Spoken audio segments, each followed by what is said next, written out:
Hi everyone, it's Priti Raichura here, luxury wedding planner and broadcaster.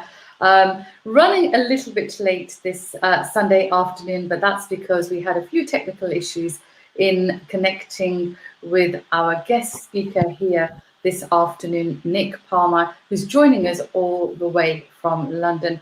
Nik, a very warm welcome to you here live on Facebook Live, YouTube and various different platforms. It's really nice for you to join me. I'm really excited about today's topic, and I know lots of other people are as well, because we've had lots of people that have actually messaged me looking forward to listening to today's topic, because it's all about the Mangal Sutra and whether men actually wear Mangal Sutras. But before we do, a very warm welcome to you, like I've just said, Nik, but tell us a little bit more about yourself. Okay, to put it in a nutshell, I'm a creative individual. I come from a background of interior design and brought up in a very spiritual environment, engaged in kirtans and a lot of spiritual worship. And I still carry on with interior design, but during COVID, I've kind of started to focus more on well-being and wellness, and starting to look into the concepts of spirituality related into everyday life, but also taking consideration of latest trends and fashions and trying to analyze how this relates to our spiritual well-being. And so I'm just looking at different concepts and trying to figure out myself how this has come about and what's the origination from, and try to share it to a platform. And that's what I'm about at the moment. No, absolutely, and it's very interesting, because I know you and I have been speaking over the last few weeks, and I discovered that actually men do have Mangal Sutras, and we got onto that topic, and that's what the topic is about today. And I think a lot of people that are tuned in today are going to be quite curious about, really, do men actually wear a Mangal Sutra? It may not be in the form that we're all used to, or what women wear, but let's have a little bit more of a chat about that. In terms of a Mangal Sutra, what exactly is it? What is the significance of a Mangal Sutra? What is it? So basically, if we take the concept, so it's two words, it's Mangal and it's Sutra. So Mangal means auspicious and Sutra means thread. So it basically represents an auspicious thread. So that is the pure essential meaning of a Mangal Sutra. Mm-hmm. And yeah. Please go ahead. Sorry, I was just saying, yeah, it's an auspicious thread. But so lots of ladies, they have Mangal Sutras that are bespoke made. They have black beads on them. There must be some significance of all that as well. So just giving a brief insight into where the Mangal Sutra originates from. So it's taken on the concepts of Shiva Shakti, so Mahadev and Parvati. So the Mangal Sutra represents the union between Shiva and Shakti. And usually on a Mangal Sutra, you have two threads. So one represents Shiva and the other one represents Shakti. And the Mangal Sutra can be found with black beads or red beads. The red beads usually represent garnet, which is the stone of Shakti, and the black beads represent onyx, which is the stone of Lord Shiva. So it is Shiva and Shakti all in one concept, which represents the Mangal Sutra, because the divine union between these two energies is carried on into everybody's lifestyle. And if we look at it, we are all made up of yin and yang, which is the male and female energy forms, basically meaning Shiva and Shakti. So that is what the Mangal Sutra represents. Mm-hmm, mm-hmm. And what about, you just spoke about Shiva and Shakti, but most people will be familiar with, and according to Hindu tradition, according to the Hindu rituals during a wedding, a married woman would normally be seen to be wearing a Mangal Sutra around her neck, but we don't normally see males wearing a similar garland as such. Why is that? Is that a form of discrimination? I wouldn't say it's a form of discrimination, but if I give you a very, very simple explanation, even which a child could explain, which a child could understand, is we go to a chocolate shop. You can find on the counter there's a Twix, there's Snickers, there's Mars, there's Bounty. All of them are chocolates. So when you eat them, they give you the same satisfaction and they give you the same taste, but they are labeled differently. So the concept of a Mangal Sutra is very similar. A Mangal Sutra, which has your typical black beads or your red beads, and it has a pendant in between, can be seen adorned on the neck of a lady. Whereas a Mangal Sutra for a man.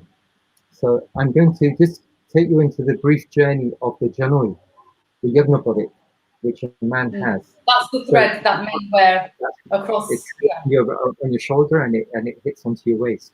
So the Yagna, it has different threads, quantities of threads, and throughout life. So it's through your 3 stages. You have your childhood, and then you go into your adolescence, your teenage years, and then you go into your grahasti, which is your marriage. So the threads are adjusted accordingly in quantity. And when the male enters the grahastha, which is his married life, he changes his quantity of Janoi threads because he is now married. So his Mangal Sutra is actually the Janoi thread. Unfortunately, in today's life, a lot of these spiritual explanations and traditions are they're either lost or they've either been smudged with old wives' tales, or they've been tailored to certain pundits because they want to become famous or they want to create their own lifestyle. But there is a very, very basic logical spiritual meaning behind the Mangal Sutra, which I think you can understand what I've just told you from. Yeah, sure. No, I mean, I absolutely. And I know that from speaking to you, in fact, earlier on this week, we were talking about the significance of not just the Mangal Sutra, because when couples that are, planning their weddings for next year, you see them in the jewelry shops looking around for the best Mangal Sutra. Ladies definitely, like to, wear a Mangal Sutra around their neck. It's become a bit of a fashion statement. But there's also, we were talking about the significance of beads and birthstones. Tell me a little bit more about that, because you've been doing a lot of research around that. And it's been a wonderful experience talking to you about all that as well. Tell me a bit more about that. So gemstones, or as we call them, tumblestones, or crystals, precious crystals, they all come from Mother Earth. So they're not man-made. They're actually created from the universe. So each stone represents a different energy, and it signifies some kind of healing quality, depending on where we are at in our own life. And they're related to the month that we're born in, or they relate to our astrological chart as well. I myself never used to believe in gemstones or birthstones or this kind of stuff. I always used to relate it to some kind of hocus pocus or voodoo, or it's a bit airy. And over time, I faced certain scenarios which has enabled me to look into this, into a deeper context, and actually to understand the full potential and to understand what this actually means. I mean, a prime example is the Rudraksha or Tulsi, the Tulsi beads that we have, and the qualities that a Rudraksha presents, or the Tulsi bead. So Rudraksha again is for energy and it's for protection, whereas Tulsi is for unconditional love and for devotion. A gemstone, for example, I've got this mala here, if I can pull this out. This is rose quartz, so this is the stone of unconditional love. Wow. What happens so when we're going into fashion and, beautiful ladies are picking up their Mangal Sutras and stuff, but how jewelry is actually made, where it's sourced from, and the energy that goes into the jewelry. So the creator of the jewelry plays a very big part, because that energy that has been put into that jewelry is being worn by the person. So we're taking on that creative energy. So we have to be extremely vigilant, I should say.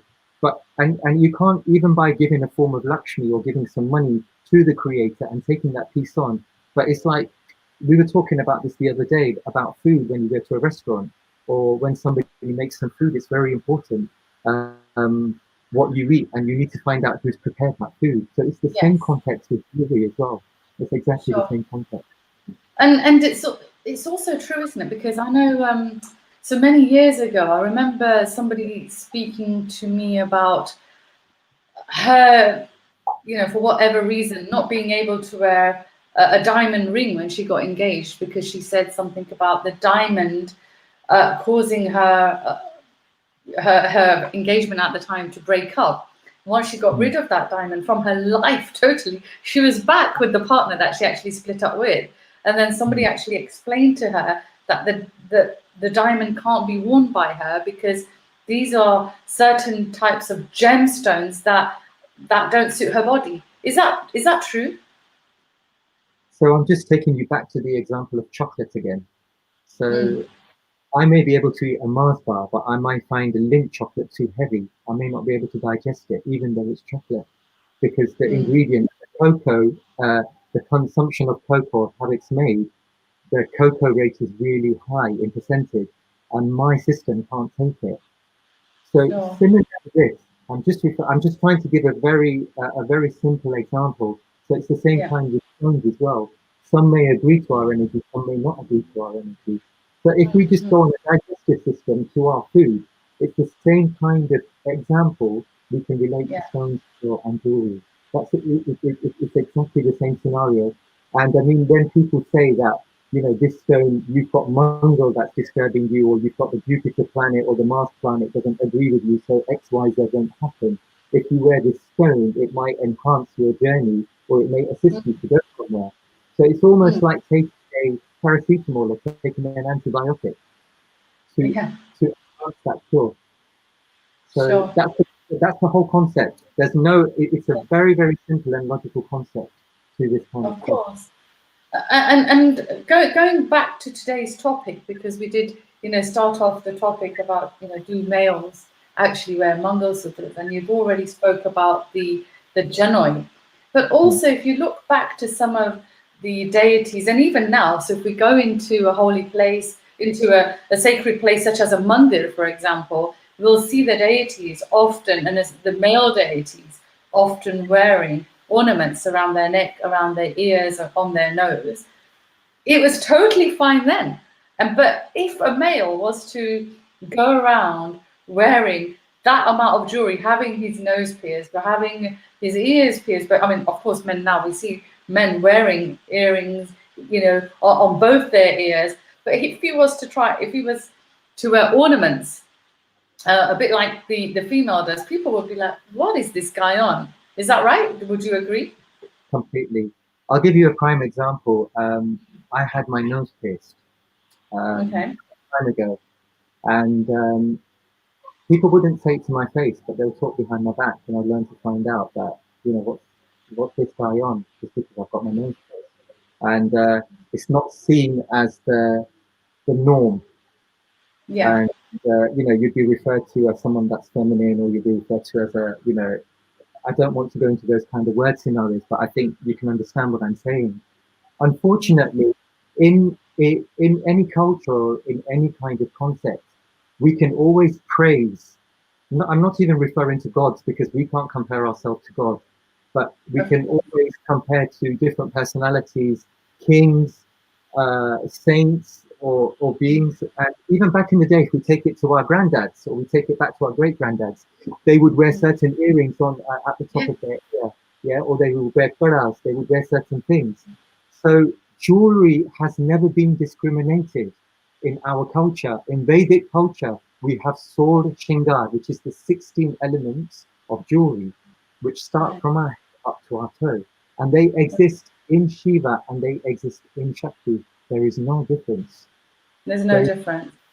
but unfortunately, we can't adapt this into our own living lifestyle. We can look at a picture, or we can look at somebody and praise them from a different era. But if we try and do it now in our living lifestyle, it really depends on how content we are within ourselves and what we want to do. Are we looking to live in society and be bullied by society and not wear certain aspects? Or are we willing to go into a lifestyle which is for our own well being and for our own unconditional love? No, sure. And now just going back to the rose beads that you showed me a little while ago, you said they represent eternal love. Okay, so Yeah. if if a lady is looking for a Mangal Sutra, because we kind of spoke about fashion, because a Mangal Sutra, although has a spiritual significance, it is a bit of a fashion statement as well. People want the best. People want the diamonds with either platinum setting or silver or gold or whatever it is. Should she be looking at beads like that, or should she be looking at the traditional black beads that are found on a Mangal Sutra? I think How? What, it kind of really boils down to the individual where they're at in their life. Are they wearing a Mangal Sutra for fashion? Number one. mm, Are they wearing a Mangal Sutra to show off to people that I've got a mm, new style? Are they actually wearing a Mangal Sutra to represent the love between them and their husband or their partner? Or are they just wearing a Mangal Sutra because they're scared of superstitions that if I don't wear a Mangal Sutra, then this is going to happen to me? So if I took this concept again of rose quartz crystals, if my partner gave me rose quartz crystals, I would take this as a Mangal Sutra from my partner, because this is much more worthy, and this is means much more than just some black beads strung onto a necklace, which I can't appreciate. So I think where we are going towards in this life also as well, where we're heading towards, what is our aim? This plays a mm, big part into this. This is why the concept of spiritual jewelry, you know, I think it's lost, and the public needs to be alerted, or they need to be aware, made aware, or this knowledge should be shared with them so they can actually understand and appreciate, and they can make the decision themselves. Okay, I know what this means. What do I want to do with it? sure. At Now the end of the day, mm. I No, said sorry, carry on. at the end of the day, what matters? It's all about the love, pretty. It's nothing Absolutely. else. It's Yes, all yes. about the love. And if you It's genuinely love somebody, yeah, you can have a Mongol for your own self. I mean, a lot of people don't even love themselves, so how can you love somebody else? yeah. So having your own Mangalsutra, make a union with your own self. Start by trying to love your own self, and that's And where the how can journey. someone love themselves? What is the secret to love themselves? Being transparent and being honest to your own Hmm. self. We can lie Yeah, to the outside world, or we can create an image to the outside world, but we've got to try and not let that image come into our own being. We have to be transparent to ourselves, mm, and mm. gemstones can assist in doing that to us because they give out certain energy. And going I'm only back, speaking. I'm only speaking to you about what I know and from my personal experience. mm, I'm not referring to any text or somebody that said something to me, but this is first-hand experience of what I'm going through or what I've been through in my journey, and I just want to share, and I want to distribute that love. mm. And what if there is, we've got quite a few viewers already joining us right now. What if there's anybody that's, thinking, and you don't need to, I know we're talking about Mangal Sutras, but you've got lots of beads. You've got beads around your neck. I can see you've got them around your, you've got them around your wrist as well. Um, and just talk about the significance of that, because we're here talking about the relevance of that. We are all, in fact, the whole world is going through a very difficult time right now. And you've discovered this whole new concept, which you started off by saying, during lockdown, obviously this has been part of your life for quite some time, but during lockdown, you've been doing a lot more research into this area, and often staying up day and night, actually creating jewelry, for individuals based on their birthstones or based on their need. What does all that actually mean? How do you know what they need? How do you know, what you need to create and what you need to create for who? I don't see it as this is not a business for me, or it's not a marketing perspective. Uh, in my last comment to you, I referred to that I'd like to distribute and share this love, which I've experienced. And Mm, I've had the opportunity to do this since Raksha Bandhan, actually. where it started off with just saying that I'm making some charm bracelets, but actually, I've got um, one, so thank you. I must just highlight that you did actually post me one as well. So there's mine. I don't know if you can see that. Can you see that? Yes, look. So there's mine. It's very very pretty, and I've not taken it off since. And so yes, I must thank you live on air for this as well. So thank thank you you. for it. Um, so I had the opportunity during Raksha Bandhan to actually, I consider myself very lucky, and I consider myself that to have a lot of mercy from people, to have the opportunity to create these healing tools, to create these these assisting instruments for people in their present life or current situations, and because I'm doing it from a perspective of, it's not even, I don't want to use the word help, because help can be distinguished in different things. I think it's assisting. I'm just assisting somebody, and because it's done from a selfless perspective, it's very easy to connect with the individual that you're working with, and you can pick up on the energies, and a creation is done from that whilst meditating. So I'm not going to just do something when I've come back from work and my mindset's not completely clear. I'll rather sit down in the morning or late at night after I've had a shower and I'm feeling relaxed myself, and I can actually sit with their stones and put some mantras on or do some chants, and that's when it starts coming. And it's not some kind of gift where I'm having a sixth sense or something. It's nothing like that at all. My ethos is, it's all about the love. It's nothing else.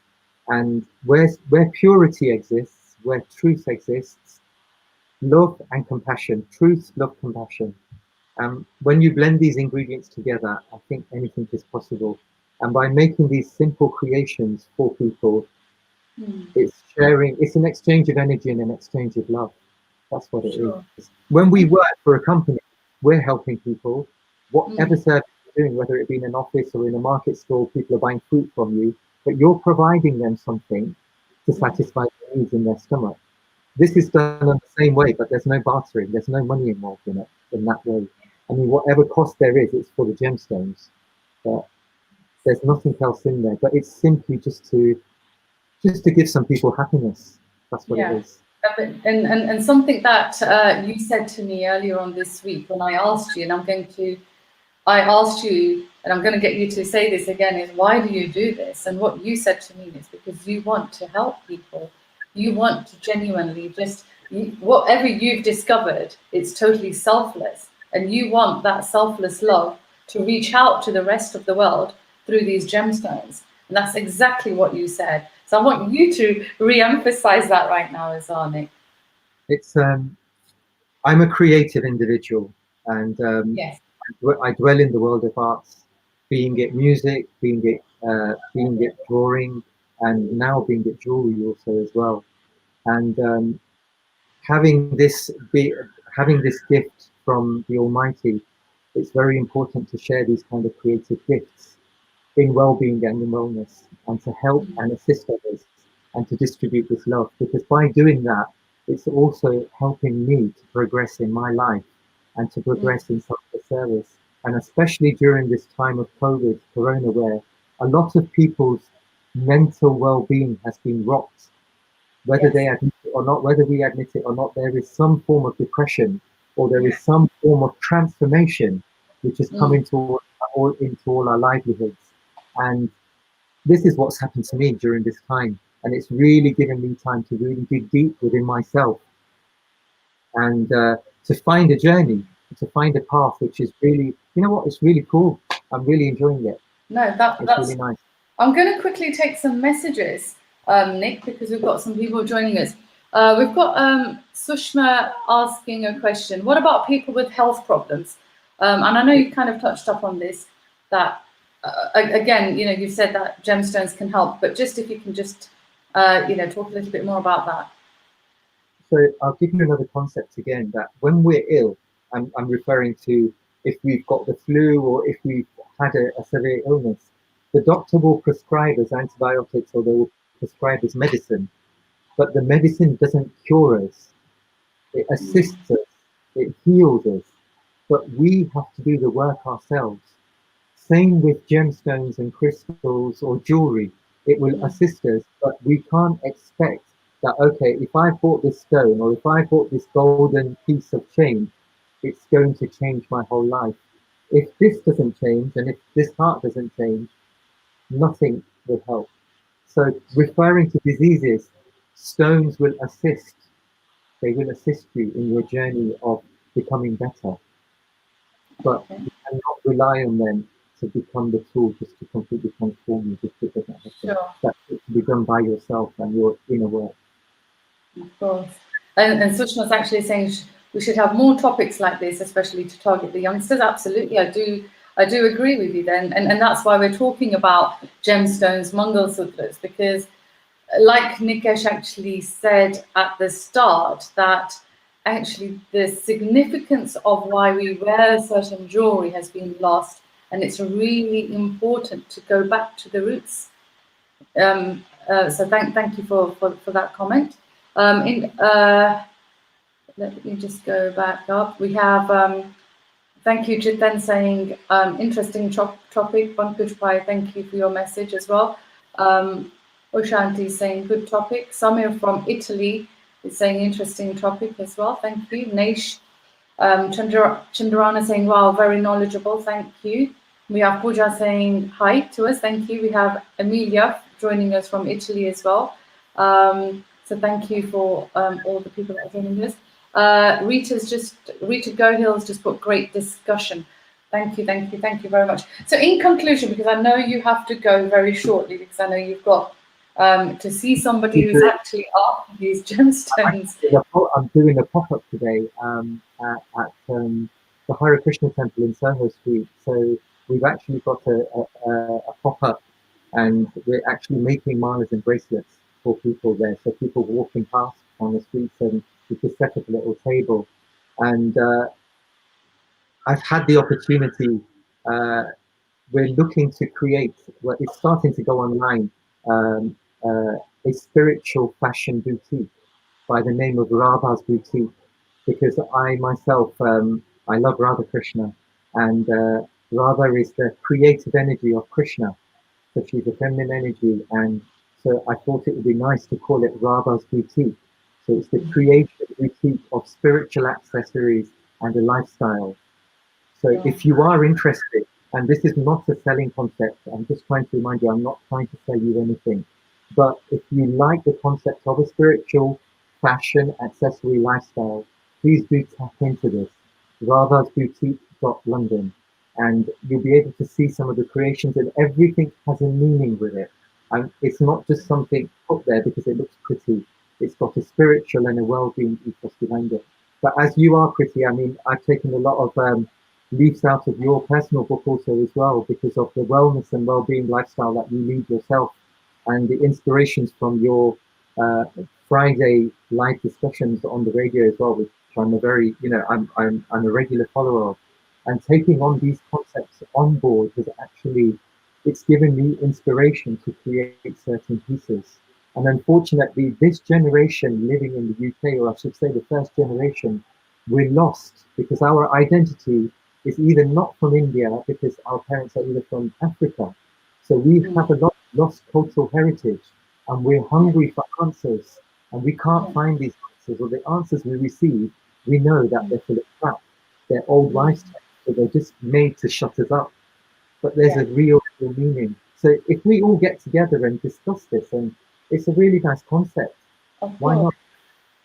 Yes, no, absolutely. And thank you very much for that. And any last words from yourself once again, Nick? I know that you're about to start your pop very, very shortly, but any last words to the people that are joining us and may also be watching this video later on via YouTube?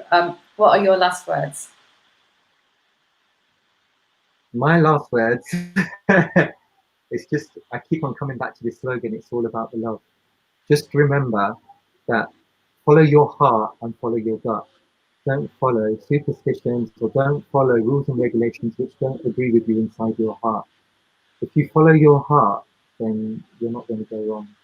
And in this living day and age, what matters is love, nothing else. We can see people have loads of money, but they can't do anything with that money right now due to the situation. It's a wake-up call. You know, look into your own inner self and create that love. Thank you, Absolutely. Priti. Thank you so Thank much. you very much, Nick, for joining me live on YouTube and Facebook. And for those of you that have also been taking part in today's discussion, thank you for joining us. I'll be back again next Sunday from 3 p.m. onwards again. And next week, I will be talking to another very spiritual couple, would you believe?